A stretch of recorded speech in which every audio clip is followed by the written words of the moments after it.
at first. I like how people say LFG when they're saying looking for game, but it looks like looking for group. So I'm going to keep this because I've got removal, so, and I've got plenty of, yeah, this seems okay.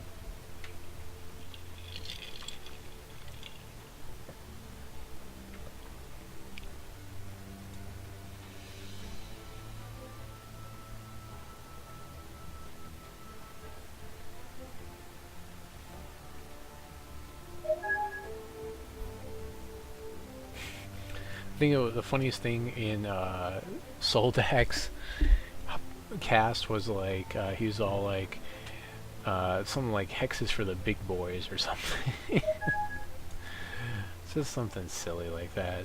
It's hilarious to me. It kind of reminds me of like, there was like a commercial where it was like, Wolverine comes on, it's like, this isn't your daddy's comic books. Yeah, it was pretty good.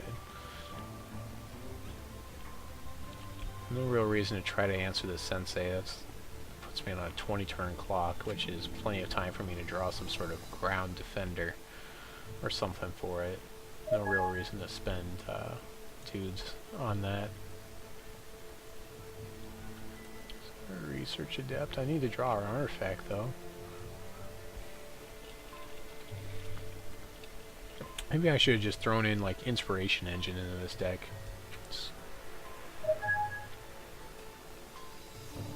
That's what I should do. I should go back to the drawing board and make an Inspiration deck, Inspiration Engine deck, with the dwarf that makes everything cheaper.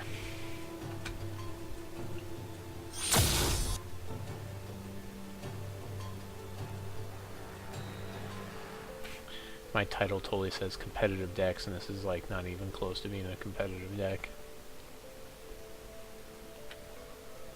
Here's that Dandelion Flyer that basically lived the whole last game.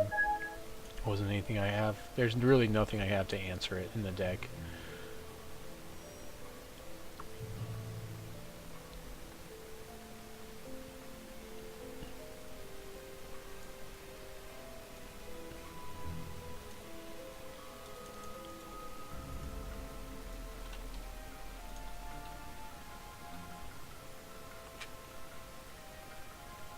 If it didn't have flying, I think it would be okay to be like this, but the flying kind of pushes it over the edge for me.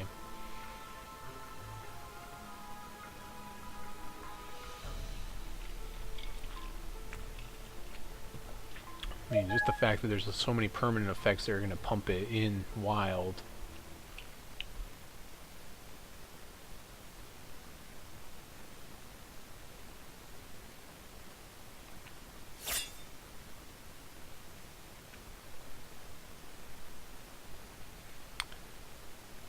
No, there's nothing in the game that I know of that actually destroys spellshield. Spellshield means it can't be targeted, so even if there was, if there was a card that could destroy spellshield, it would have to be a global effect because it wouldn't be able to target the creature directly. So it couldn't be targeted. Yeah, exterminate would probably. Yeah, yesterday would kind of help. I could also put Grolk in here if I want to be cheesy and tap his stuff down and have it not untap, unless they fix that. He got his secret lab.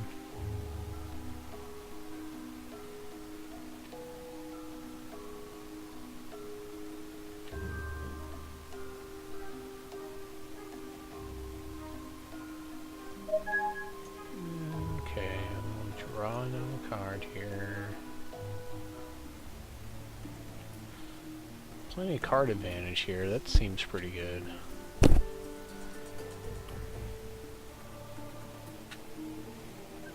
So I can actually get a little bit offensive here, and I've got a decent offense unless he gets some pump for his Dandelion Sprite. I guess that's the downfall of Dandelion Sprite. If you don't get the pump for it, it kind of falls off, but yeah, counter magic would be nice. However, counter magic still wouldn't deal with Dandelion Sprite very well because, you know, it's a turn 2 and counter magic is at best a turn 2 if you had some sort of ramp. But that would be so clunky right now.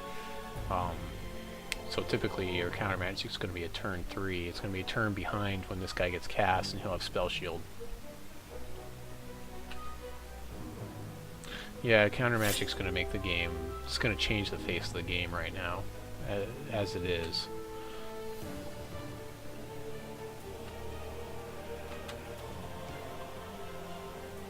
Yeah, yesterday would. Yeah, I guess it would return the cards, and then I could counter it, and that would be an answer for it. Oh, there's a honey cap. Okay, well now I gotta answer that honey cap. So what's the best answer for a honey cap right here? Probably Dingler. I'll wait till it. I can't wait till it attacks though before I do anything. I can't really attack in, unfortunately. I suppose I could.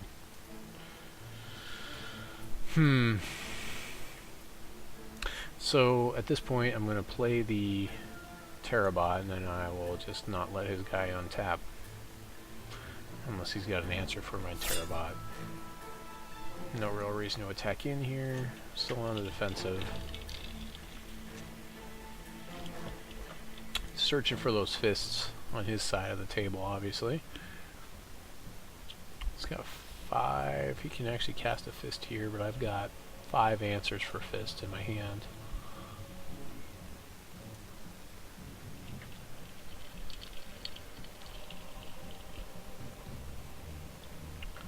"24 resources worked out in this game."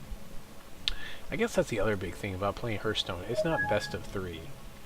It's best of 1 in all cases, so it's really a it's very much a like random game.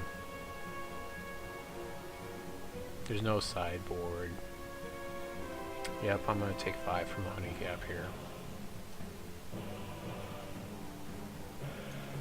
I'll just take 5. So I'll end up just tapping over here.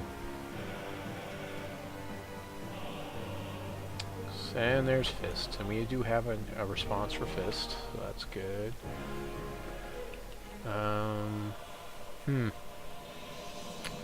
Unfortunately, now I have to figure out where I'm going to put that response. I think the response has to go to Fist before it goes to honey cap, so...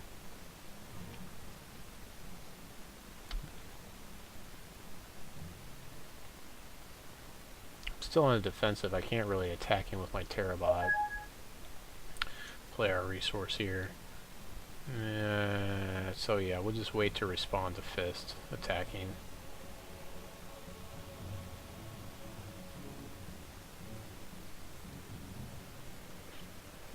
I'm considering chump blocking his honey cap. I probably will. I could use the 1/1, but artifacts are kind of important for me, so it depends. If I'm going to chump block with anything, it'll probably be this Research Adept, actually. I don't know, I might do the Worker Bot. I probably will. We'll see.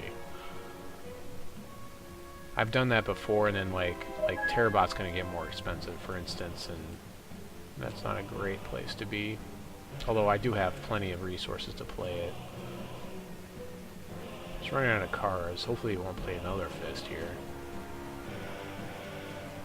I'd like to be able to mesmerize his honey cap at some point. Plus, I'm like not in like danger of death, so I'd rather save my dudes. Polymorph is a quick action. Yep. This is a basic action. So it's definitely attacking here. So I'll go ahead and just do this during... Typically I would do this during... we'll do this in the proper order, actually. We'll pass priority here. We'll go ahead and block. How important is this? So I need to have 3 so I can cast... No, it won't matter. Yeah, I'll just go ahead and block it off. That's fine. We'll block that there. Block, go to casting spells phase. After I get priority back. And polymorph his guy. Oh, I didn't... Oh, okay, the Dandelion Sprite is not attacking. It looked like it was.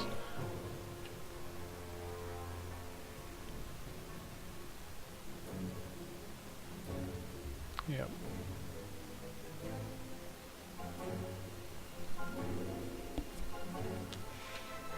I've never seen a card like Polymorphic Dingler in Magic the Gathering, but if there was one, it would be so ridiculous to play.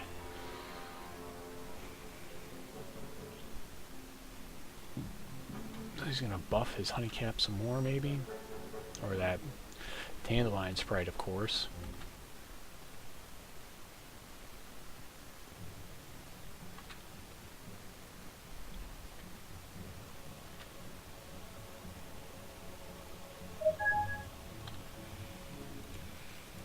I only got 6 resources to spend here. I've got another chump block for this Honeycap. And that seems pretty good there, so I really don't want this Root Dancer to start going nuts and keep buffing things. I think it's important that I just Dingler him now. And then pass a turn. This deck is probably more or less just like delaying the inevitable more than anything else. I mean, I've got card advantage at this point, but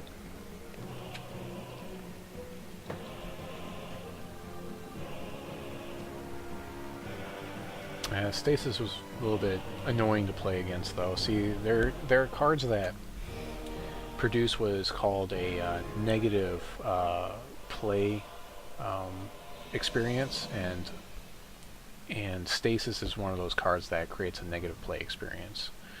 Any cards that basically don't allow me to play my cards or that don't allow me to do anything create a negative play experience, and so those cards typically don't stick around for too long.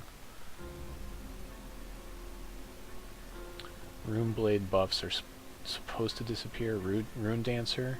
No, because they're permanent. So as soon as... Oh wait, they disappeared. Oh wow. That's not supposed to happen. Yeah, that's not supposed to happen. So I don't know why that happened. That's actually a bug report. So as I'm recording this, I will actually pipe this out tomorrow morning most likely and report that bug. Yeah, that's a bug for sure. So we're definitely gonna...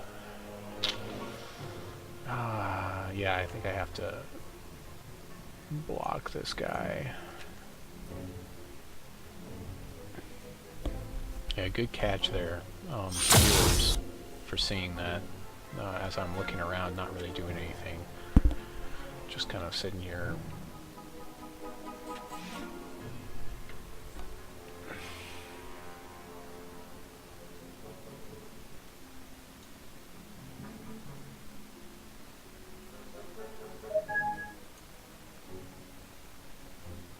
Okay, so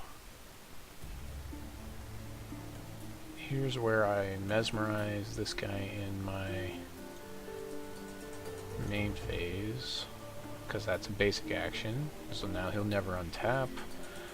Play a librarian, so I can draw some cards eventually. And I've got a Pterobot up to stop his... So I basically have stalled his board out, hopefully. We've got 2 answers if he drops a Fist. I feel pretty good about this. No real reason. Well, I guess I could attack in, but...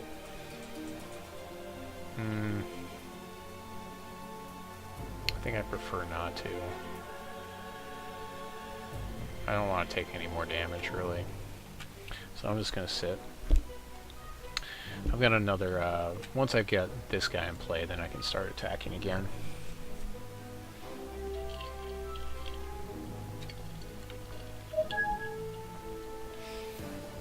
Yeah, whenever you're playing control, the whole idea of the game is basically running your opponent out of cards, so I need to play this before I try to use this ability, although it's really expensive right now, so probably won't be able to play it this following turn. I won't be able to draw any cards off my Research Librarian.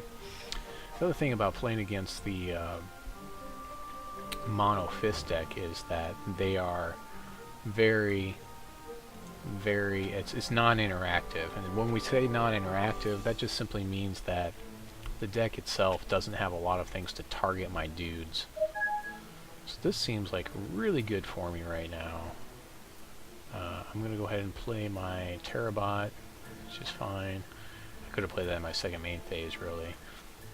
I can't draw any cards, unfortunately, so we'll go to our attack step. Swing in. And then we play this Chosen in our second main phase, and he'll start throwing dudes into our deck, and eventually, hopefully, we'll draw them and then start getting a little bit more offensive.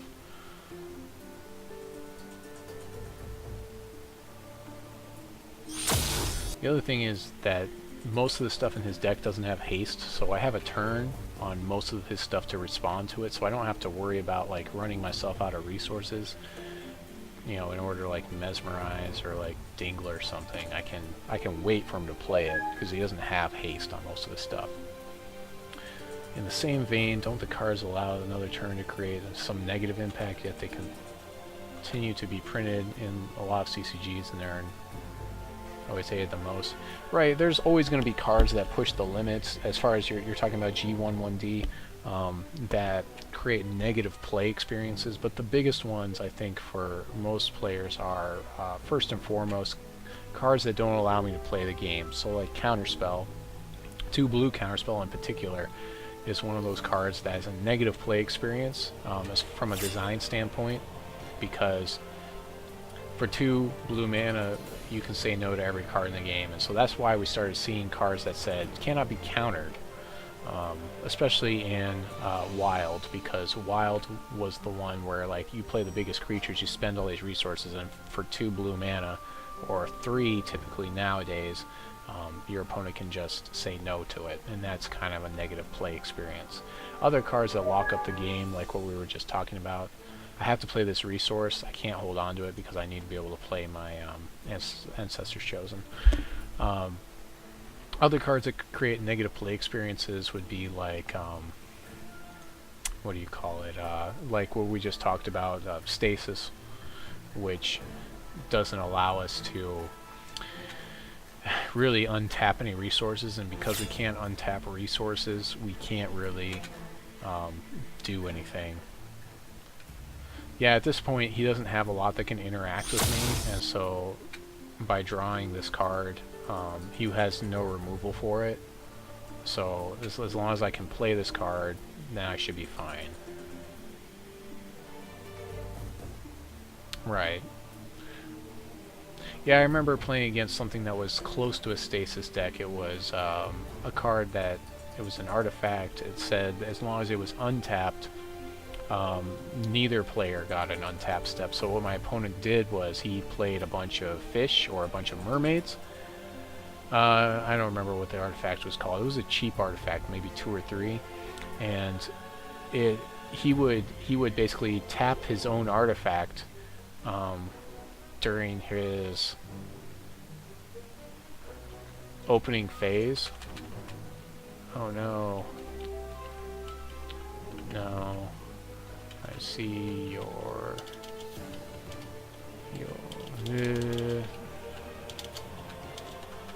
timer running. Yes, we're frozen. Yeah, we're stuck. 'Cause I can't remember what I was saying. Oh, he was playing fish, and he would tap his own artifact down, so he would get an untapped step, and then I wouldn't. And so I would get to play a resource during my turn, and like what I would try to do was float mana during the main step, and this is back when mana burn was still a thing, and I cast artifact removal at instant speed during my untapped step, because he would tap my stuff down. Yeah, I probably would have, because I had an Eternal Guardian there, but that's not really a big deal. I kind of want